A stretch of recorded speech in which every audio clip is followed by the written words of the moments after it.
Assalamualaikum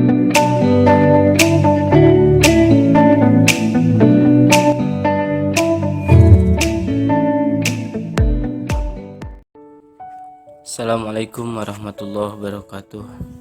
Alhamdulillah, pada hari ini kita bertemu lagi dalam pembelajaran pendidikan agama Islam untuk siswa kelas 3. Pada kesempatan kali ini kita akan membahas pelajaran 10, bersyukur kepada Allah Subhanahu wa taala. Allah Subhanahu wa taala memerintahkan manusia untuk bersyukur kepadanya. Bersyukur adalah ibadah dan bentuk ketaatan kepada Allah Subhanahu wa taala. Bersyukur kepada Allah akan bertambah nikmatnya, sedangkan mengingkari nikmat Allah akan berkurang nikmatnya.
Nikmatnya bersyukur kepada Allah Subhanahu wa taala. Bersyukur adalah rasa terima kasih kepada Allah Subhanahu wa taala. Allah Subhanahu wa taala telah memberikan kasih sayang dan karunia kepada kita.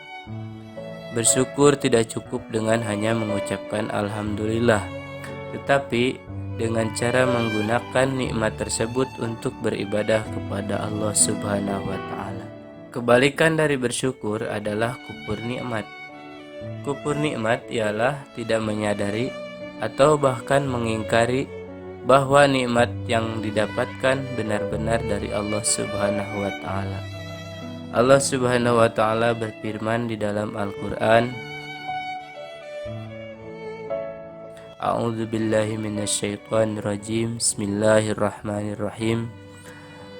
Wa idz ta'adzana rabbukum la in syakartum la azidannakum wa la in kafartum inna adzabi lasyadid.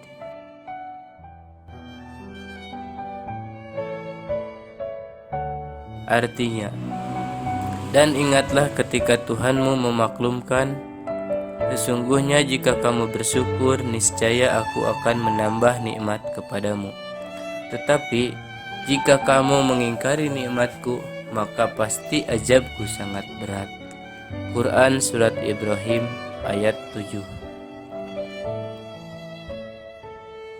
Umat muslim wajib bersyukur atas nikmat Allah yang telah diberikan, dari nikmat harta hingga nikmat bernafas. Sebab bersyukur disebutkan sekitar 70 ayat di dalam Al-Quran. Salah satu dari ayat tersebut yakni pada surat Al-Baqarah ayat 172. Hai orang-orang yang beriman, makanlah di antara rezeki yang baik yang kami berikan kepadamu, dan bersyukurlah kepada Allah jika memang hanya Dia yang kamu sembah. Imam Al-Ghazali menerangkan bahwa bersyukur kepada Allah dapat dilakukan dengan 4 cara, yaitu 1. Bersyukur dengan hati. Bersyukur dengan hati dilakukan dengan menyadari sepenuhnya bahwa segala nikmat dan rezeki yang didapatkan semata-mata merupakan karunia dan kemurahan dari Allah. Segala nikmat yang ada pada kamu berasal dari Allah. Quran Surat An-Nahl ayat 53. Bersyukur dengan hati bisa membawa seseorang pada sikap menerima karunia Allah dengan penuh keikhlasan tanpa kecewa atau keberatan, betapapun kecilnya nikmat itu. 2. Bersyukur dengan lisan. Bila hati seseorang telah sangat yakin bahwa segala nikmat yang didapatkan berasal dari Allah, dia pasti akan mengucapkan Alhamdulillah atau segala puji bagi Allah.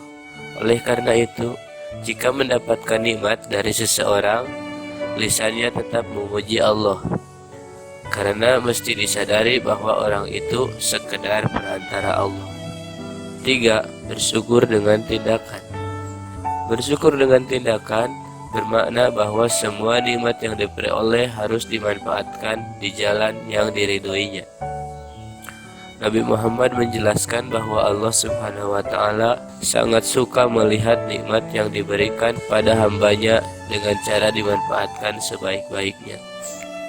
Sesungguhnya Allah senang melihat asar, bekas atau wujud nikmatnya pada hambanya, sabda Rasul. Maksud dari hadis ini adalah Allah sangat suka pada hamba-hambanya yang memperlihatkan dan mengakui segala nikmat yang dilimpahkan kepadanya. Misalnya, orang kaya hendaklah membagi hartanya untuk zakat, sedekah, dan sebagainya. Yang keempat, merawat kenikmatan. Apabila mendapatkan nikmat dari Allah, usahakan untuk merawatnya agar tidak rusak. Hal ini seperti menjaga amanah dari Allah. Contohnya, kita memiliki tubuh yang sehat, wajib menjaga agar tubuh tetap sehat dan terhindar dari penyakit. Caranya tentu saja makan makanan yang halal dan baik. Manfaat bersyukur kepada Allah adalah sebagai berikut.